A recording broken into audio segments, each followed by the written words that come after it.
All right, media fans or media haters, welcome. Harmless Dave here talking about fake media in real time for real people just like you and just like me. So the lack of coverage regarding the caravan, which has now arrived, I believe, in Ottawa in Canada, is rather telling.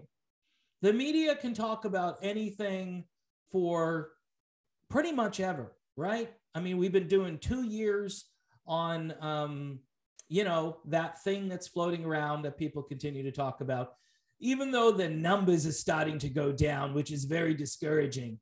I'm wishing that those numbers would start going back up again. When are the numbers going up? Well, when you crank the test and you make them go up again, there, little emperor man. In Canada, there's a revolution taking place right now. There's an actual revolution where the blue collar folks of the country are trying to take their country back from globalist tyrants who want the worst for their population. This isn't about keeping people safe and making a safe space nice and comfy. No, these are the people that actually make the country work. Because, we've had these issues with supply chain. And if these guys don't deliver the stuff, nobody's going to get the food they need. Nobody's going to get the warm clothes that they need in the Great White North. I'm thinking, how come something like this hasn't happened in America? I can give you one little hint. I think people are kind of spooked to go to Washington, D.C. after what happened last January, right? Even though that was really very mild compared to some other so-called revolutions that have happened. A few of my, acquaintances have said that it was very disappointing what happened last year, meaning that not much really happened. But the media, of course, is still talking about that to this day. People, by the way, still remain in custody without due process. So that's a bit of a problem, right? I mean, you're supposed to get the right to a fair and speedy trial.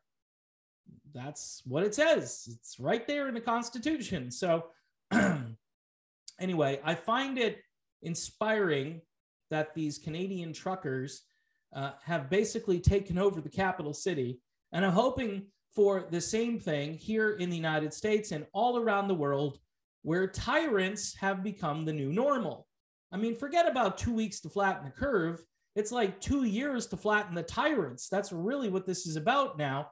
And if we don't get busy, we are going to lose the ability to move around freely and not be compromised either medically or via information, which goes out to people that shouldn't have the information. You may disagree with me politically, right? You may hate some of my takes on certain things, but can we at least come together and say that the government owning and data mining all of your information is a bad thing? Can we at least get to the point where we see corporations as nothing more than tentacles of the state, because that's what they are? They've become completely part of this. So anybody who comes at this and says, hey, they're a corporation, it's a private business, they're not a private business. I've said that on other episodes. I used to support private businesses, but there are only a few private businesses out there, basically smaller businesses, mom and pop type businesses that are being put out of business. And by the way, these trucks are really important to those big corporate entities because they're not going to get their stuff. They're not going to get, all of those toxic foods that they're using to basically dumb down the population. You're not going to get your crackers loaded with corn syrup, right? Did you know that was in crackers? I'm just throwing it out there. Some weird stuff that I'm throwing out in this video, but that's what I'm going to be doing from here on out. I'm just going to get all crazy, weird, and tangential, because I'm kind of scatterbrained. That's what people have said. I'm all over the place. You never know where I'm going to go next. People used to trust me, but they don't trust me. Anyway, that's another story. I'm just going off on a tangent there. So I'm pretty impressed by this. In fact, I watched the video that's loaded up behind me here, and it was extremely inspiring because these people are Canadian deplorables. They are the kind of people that the elitists look down upon. Their so-called prime minister up there calls them a dangerous fringe group who supports dis and misinformation. Wow. I don't know what to say about this anymore. I mean, you've got other Canadians or former Canadian citizens, I'm not sure if they still are, Joni and Neil, their way of showing solidarity with Canadian citizens is to try to ban and prevent free speech from going out there. By the way, Joe Rogan kind of caved a little bit. I watched his apology or whatever that was, or gee, I think maybe I should be more careful with what I do. And there's now new terms of service on Spotify. Oh boy. By the way, Joe Rogan should cover, and nobody, by the way, is covering the Canadian truckers. Nobody in the mainstream. They are so ignoring this. The fact that Trudeau had to go out there shows how powerful they are, but they were trying so hard.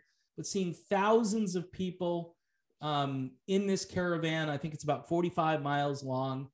Plus, you've got people on overpasses. Plus, you have people in non-commercial vehicles, cars and regular trucks just following along. I think that's spectacular. By the way, how come this hasn't happened here in the States? Oh, yeah, because I think people are spooked to go to Washington, D.C. Well, I don't know. You could go to Chicago. That's a city in turmoil. You could go somewhere. Everybody could converge to Chicago. I don't know. I think you'd still want to go to D.C. But I understand, because the possibility that the military might be called in there, like the National Guard. And I can't see how the National Guard would go against all of these blue collar workers and these truck drivers who need to deliver stuff and who don't want to be forced to do anything. Now, the difference here is that the mandates have been stopped, at least for the time being.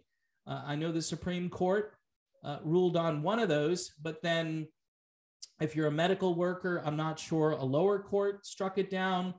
For now, will that go to the Supreme Court? I don't know.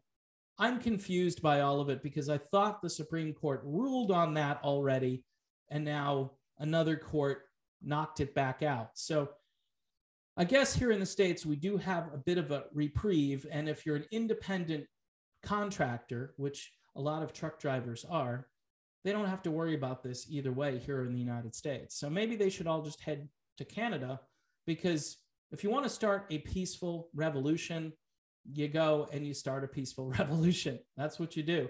And if you're a trucker, I think you should head north of the border. I get it. You need a passport.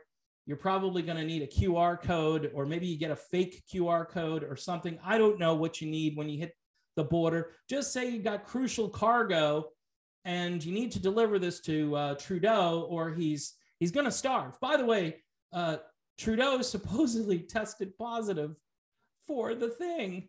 Amazing. I thought he was just hiding out, but now he can tell everybody, look, I'm trying to get through. I'm trying to get through these symptoms. This has been brutal. I'm working really hard. And I'm sure he's been quadruple thinged, right? And yet it's just, and nobody thinks this is ironic or weird or useless, right? No, everybody thinks, hey, the big message, the big takeaway from the filtered media companies, because they filter everything out, is, hey, it could have been a lot worse. Good thing he went and did that, because it would have been so much worse. Thank goodness for the little emperor doctor and his incredible regimen, protocols. I hate all those words, but yeah, that's what they are. So in any event, kudos to the Canadian truckers. This video I watched was very emotional, inspirational, and I felt a little bit of solidarity, even though I'm not there, and even though I don't drive a truck. But yeah, that's some of the coolest stuff. And that's where a real revolution can actually begin and continue. And the rest of us, we've got to pick up that baton and run, baby, run.